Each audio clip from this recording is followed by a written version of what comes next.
ಅಭಿ, ಏ ಅಭಿ,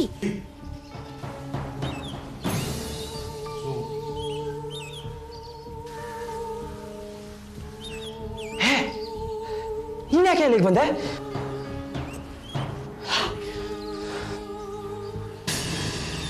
ಇರು, ನಾನೇ ಬರ್ತೀನಿ.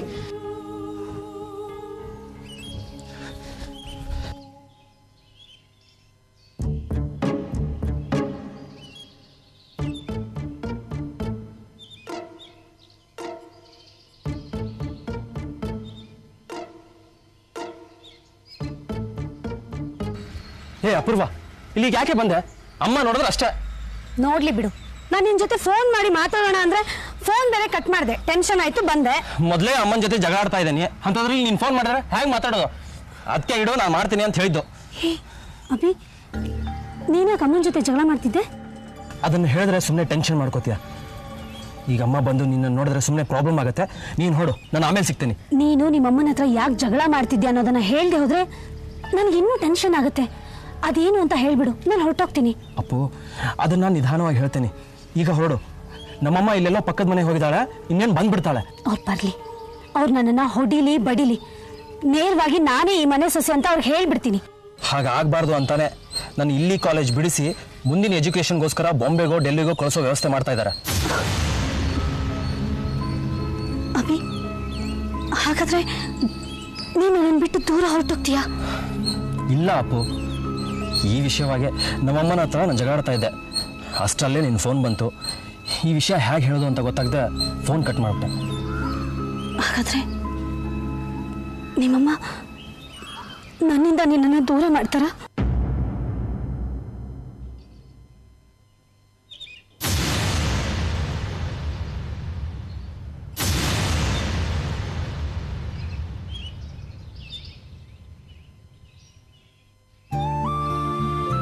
ಖಂಡಿತ ಇಲ್ಲ ಅಪ್ಪು. ನಮ್ಮಿಬ್ಬರನ್ನ ದೂರ ಮಾಡೋಕ್ಕೆ ಯಾರ ಕೈಲೂ ಸಾಧ್ಯ ಇಲ್ಲ.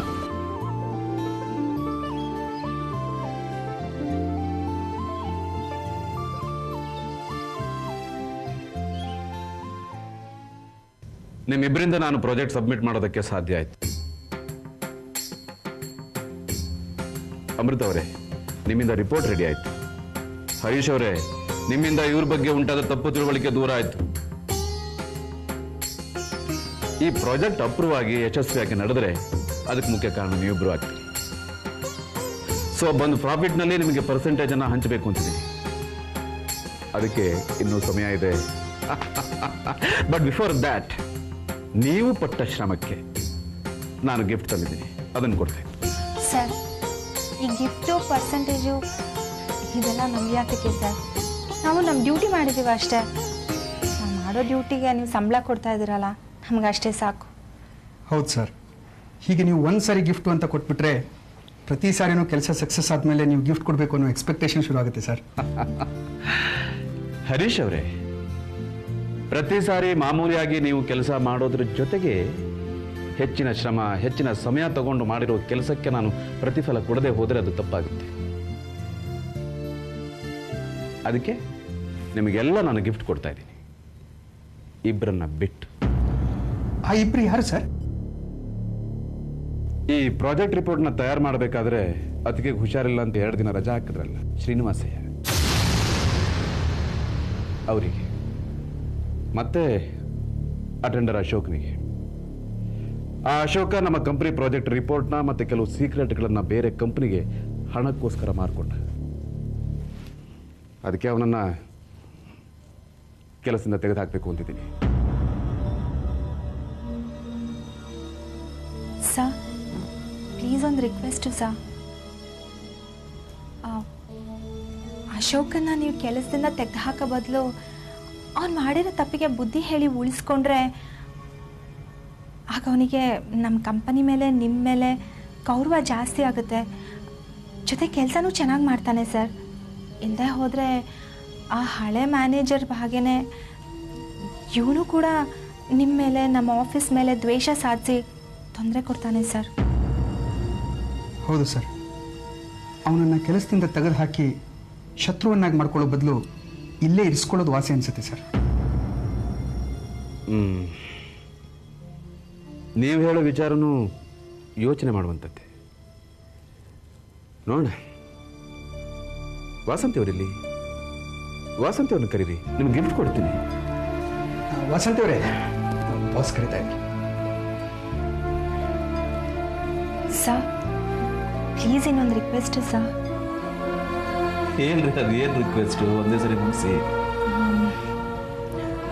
ಶ್ರೀನಿವಾಸ್ ಏನವ್ರಿಗೂ ಗಿಫ್ಟ್ ಕೊಡಿ ಸರ್. ಇಲ್ಲ ಹೋದರೆ ನಮಗೂ ಕೊಡಬೇಡಿ. ನಮಗೆ ಗಿಫ್ಟ್ ಕೊಟ್ಟು ಅವ್ರಿಗೆ ಕೊಡದೆ ಹೋದರೆ ಅವ್ರ ಮನಸ್ಸಿಗೆ ಬೇಜಾರಾಗಿ ಅದು ನಾಳೆ ದಿನ ಆಫೀಸ್ ಕೆಲಸದ ಮೇಲೂ ಪರಿಣಾಮ ಬೀರಬಹುದು ಸರ್. ಅದೇ ನೀವು ಅವ್ರ ಕೆಲಸ ಮಾಡದೆ ಹೋದ್ರೂ ಗಿಫ್ಟ್ ಕೊಟ್ರಿ ಅಂತ ಇಟ್ಕೊಳ್ಳಿ, ಅವ್ರ ತಪ್ಪವ್ರಿಗೆ ಅರಿವಾಗಿ ಅವ್ರ ಕೆಲಸ ಚೆನ್ನಾಗಿ ಮಾಡ್ಬೋದು. Please sir. ಹೌದು ಸರ್, ಅಮೃತ ಅವ್ರು ಹೇಳ್ತಾ ಇರೋದು ನನಗೂ ಸರಿ ಅನಿಸ್ತಾ ಇದೆ. ನೀವು ಶ್ರೀನಿವಾಸಯ್ಯನವ್ರಿಗೆ ಗಿಫ್ಟ್ ಕೊಡೋದ್ರಿಂದ ಅವ್ರಿಗೆ ಗಿಲ್ಟ್ ಆಗಿ ಮುಂದೆ ಅವ್ರು ಸರಿ ಹೋಗ್ಬೋದು ಸರ್. ಆದರೆ ನಾನು ಅವರಿಗೆ ಗಿಫ್ಟ್ ತಂದಿಲ್ವಲ್ಲ. ಓಕೆ, ಕ್ಯಾಶ್ ಗಿಫ್ಟ್ ಕೊಡ್ತೀನಿ.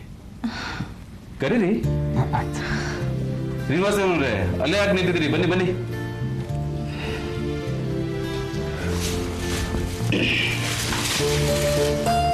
ಪ್ರಾಜೆಕ್ಟ್ ಸಬ್ಮಿಟ್ ಮಾಡಿದ ಸಂತೋಷಕ್ಕೆ ಈ ಕಾಣಿಕೆ.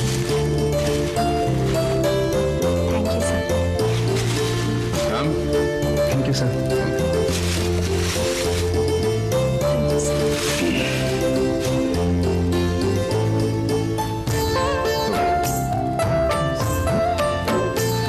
ಇನ್ನು ಮುಂದೆ ಕೂಡ ಇಂಥ ಕೆಲಸಕ್ಕೆ ಸ್ಫೂರ್ತಿಯಾಗಲಿ ಅಂತ ಈ ಕಾಣಿಕೆ ಕೊಡ್ತೀನಿ. Thank you. Thank you sir. Tea ಕುಡೀರಿ. ಬನ್ನಿ ತಗೊಳ್ಳಿ ಮತ್ತೆ.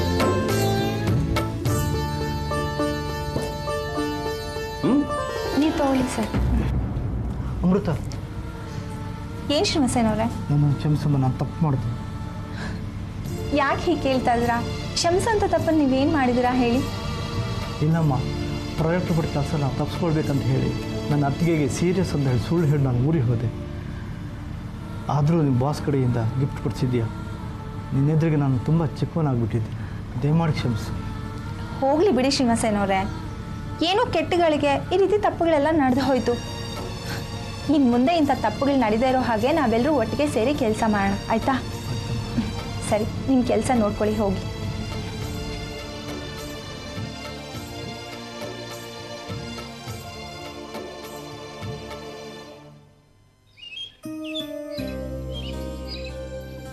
ಅಮಿತ್, ನಿನ್ನ ನಾನು ಬಂದು ಅರ್ಜೆಂಟಾಗಿ ನೋಡು ಅಂತ ಹೇಳಿ ಕಳಿಸಿದ್ದು ಯಾತಕ್ಕೆ ಗೊತ್ತಾ?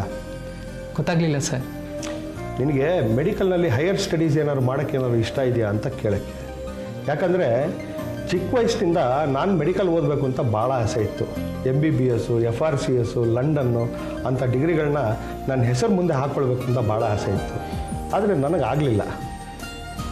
ಯಾರು ಓದ್ತಾರೆ, ಹೈಯರ್ ಸ್ಟಡೀಸ್ ಮಾಡ್ತಾರೆ, ಮೆಡಿಕಲ್ ಓದ್ತಾರೆ ಅಂತಂದರೆ ನನಗೆ ಭಾಳ ಇಷ್ಟ.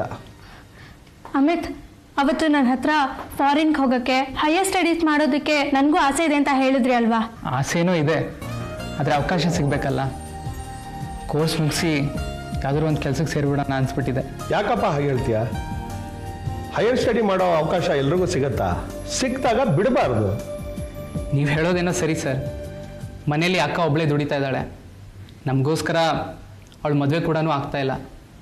ಆದಷ್ಟು ಬೇಗ ಮೆಡಿಕಲ್ ಮುಗಿಸಿ ನಾನು ಕೆಲಸಕ್ಕೆ ಸೇರಿಕೊಂಡು ಸಂಪಾದನೆ ಮಾಡಿ ಅಕ್ಕನಿಗೆ ಹೆಲ್ಪ್ ಮಾಡೋಣ ಅಂದ್ಕೊಂಡಿದ್ದೀನಿ. ನೀನು ಹೇಳೋದು ಸರಿ ಅಮಿತ್.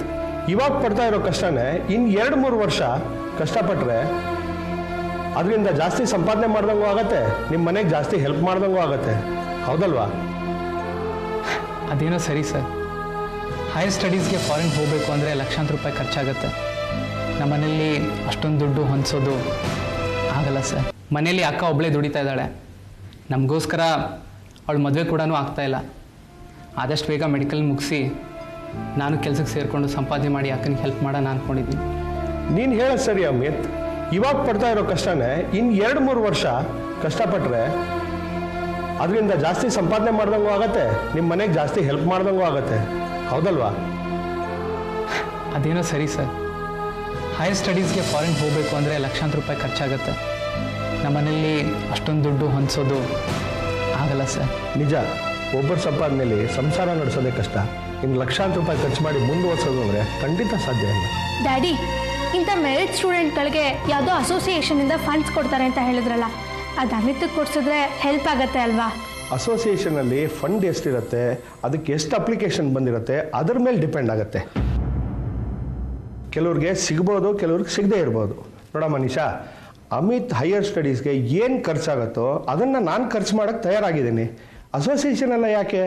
ಹೌದು ಅಮಿತ್, ನಮ್ಮ ಡ್ಯಾಡಿ ಹೇಳೋದನ್ನ ಮಾಡ್ತೀರಾ ಇರಲ್ಲ, ಅವ್ರು ಹೆಲ್ಪ್ ಮಾಡ್ತಾರೆ. ನೀವು ಫಾರಿನ್ಗೆ ಹೋಗಿ ಓದಿ.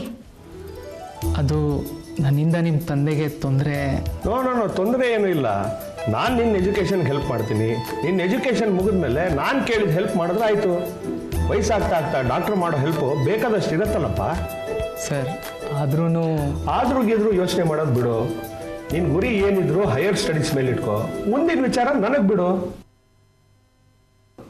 ಹೌದು ಅಮಿತ್, ಈಗ ಎಷ್ಟು ಸಾಧ್ಯನೋ ಅಷ್ಟು ಕ್ವಾಲಿಫೈ ಆಗಿಬಿಟ್ರೆ ಮುಂದೆ ಒಳ್ಳೆ ಫ್ಯೂಚರ್ ಇರುತ್ತಲ್ವಾ?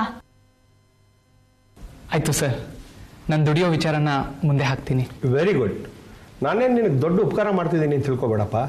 ನನ್ನ ಕನಸನ್ನು ನಿನ್ನಲ್ಲಿ ಸಾಕಾರ ಮಾಡ್ಕೊಳಕ್ಕೆ ನೋಡ್ತಾ ಇದ್ದೀನಿ. ನೀನು ಚೆನ್ನಾಗಿ ಓದು, ಎಷ್ಟು ಬೇಕಾದ್ರೂ ಓದು, ನಾನು ಓದಿಸ್ತೀನಿ. ನೀನು ನಮ್ಮನೆಯಲ್ಲಿ ಒಬ್ಬ ಅಂತ ತಿಳ್ಕೊಳಪ್ಪ. Thank you sir, thank you very much sir.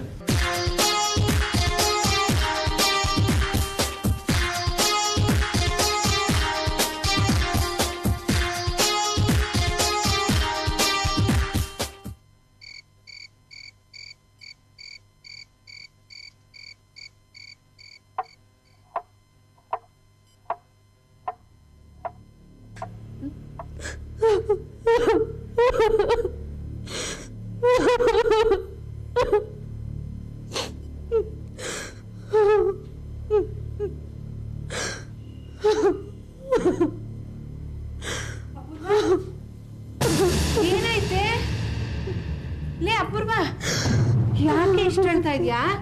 ಏನೈತೆ? ಅಕ್ಕ, ಅದು ಅಮ್ಮ ಅಮ್ಮ, ಏನಾಯ್ತೆ? ಏನಾಯ್ತು? ಯಾಕೆ ಮಾಡ್ತಿದ್ದಾಳೆ? ನಂಗೂ ಗೊತ್ತಿಲ್ಲ ಅಮ್ಮ, ಕೇಳಿದ್ರೆ ಏನು ಹೇಳ್ತಿಲ್ಲ, ಸುಮ್ಮನೆ ಅಳ್ತಿದ್ದಾಳೆ. ಏನಾಯ್ತಮ್ಮ? ಏನಾಯ್ತೆ? ಏನಾದ್ರೂ ಬೈದ್ಲಾ? ಏನಾದ್ರೂ ಅಂದ್ಲಾ? ಮತ್ತೆ ಯಾಕೆ ಮಾಡ್ತಿದ್ಯಾ? ಅದೇನು ಅಂತ ಹೇಳು. ಅಯ್ಯೋ ಹೇಳೆ ಅಪೂರ್ವ, ಸುಮ್ಮನೆ ಟೆನ್ಷನ್ ಕೊಡ್ಬೇಡ ನೀನು. ಅದೇನು ಅಂತ ಹೇಳೆ. ಯಾಕೆ ಸುಮ್ಮನೆ ಹೇಳ್ತೀಯಾ? ನೀನ್ ಹೆತ್ತಿದ್ದಕ್ಕೋಸ್ಕರ ನಾವು ದಿವಸ ಅಳ್ತಿದೀವಲ್ಲ, ಇನ್ನು ನಿನ್ನ ಗಂಡನ ಮನೆ ಕಳ್ಸೋವರೆಗೂ ನಾವು ಅಳ್ತಾನೇ ಇರ್ಬೇಕು. ನೀನ್ ಯಾಕಮ್ಮ ಅಳ್ತೀಯಾ? ಸುಮ್ಮನೆ ಹೊಟ್ಟೆ ಉರಿಸ್ಬೇಡ. ಅದೇನು ಅಂತ ಹೇಳು. ಅಯ್ಯೋ ಅಮ್ಮ, ಮೊದ್ಲೇ ಅವಳು ಸಂಕಟ ಪಡ್ತಾ ಇದ್ದಾಳೆ, ನೀನ್ ಯಾಕಮ್ಮ ಹೀಗೆಲ್ಲ ಮಾತಾಡ್ತಾ ಇದ್ಯಾ? ಸರಿಯಮ್ಮ, ನೀನೇ ಕೇಳು. ಆ ಸಂಕಟ ಏನು ಅಂತ ಕೇಳಿ ಹೇಳು ನೀನೇನೆ. ಅಪೂರ್ವ, ನೀನ್ ಯಾಕೆ ಹೇಳ್ತಿದ್ಯಾ ಅಂತ ಇವಾಗ ನೀನ್ ಹೇಳ್ತೀಯೋ ಇಲ್ವಾ? ಹೇಳ್ತೀನಕ್ಕ. ಅಮ್ಮ, ಅಕ್ಕ, ನಿನ್ ಯಾರ ನಂಬಿಕೆನು ನಾನು ಉಳಿಸ್ಕೊಳ್ಳಿಲ್ಲ. ನಾನು ಅಭಿಷೇಕನ್ ಮಗ ತಾಯಿ ಆಗ್ತೀನಿ.